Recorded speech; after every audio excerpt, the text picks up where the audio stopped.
It is a private home that's rented out at daily and weekly rates, but on its website, it's called the Tuscan River Estate. Miramar residents, however, call it a resort, a bad neighbor that brings a lot of cars into a very small dead-end street. On your side's Ken Amaro is looking into this business and its operation tonight. Ken. That's correct, Jeannie. The property has become the bane of complaints, and now it has the attention of the city's municipal code enforcement as well as a tax collector's office. It is a private home, but how it is being used is why it's being cited by the city. It's a beautiful piece of real estate in the middle of an ugly situation. They had 100 cars parked in there.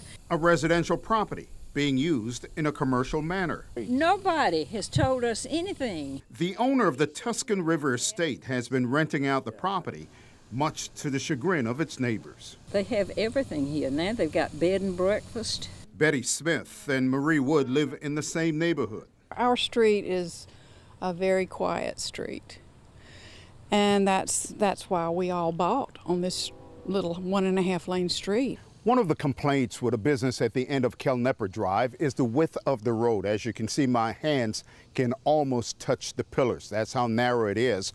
And just imagine when it's in this direction and there are cars lined up on both sides of the road. The social media site Nextdoor is flooded with community complaints.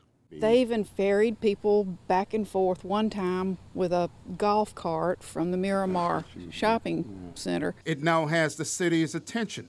Lori Boyer is a district councilman. I was hearing complaints about parking, I was hearing complaints about traffic, noise, so kind of the whole gamut of what you would expect if you were running a entertainment or event venue.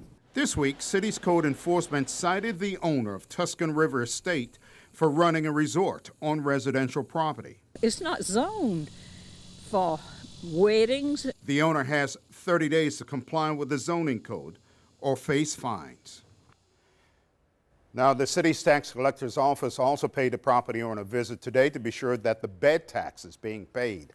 Manager Michael Jonagin told me that the complaints are ridiculous. He said, "This is not a commercial service. We're not running a resort. We're not a wedding venue. This is a private home I am leasing out through Home Away." And he said no one is parking outside of the gate. Jonagin told me in a year and a half there had been no complaints. Then all of a sudden, he says his lawyer is now working with the city to get the zoning issue resolved. The neighbors say all they want is their quiet neighborhood back. Back to you.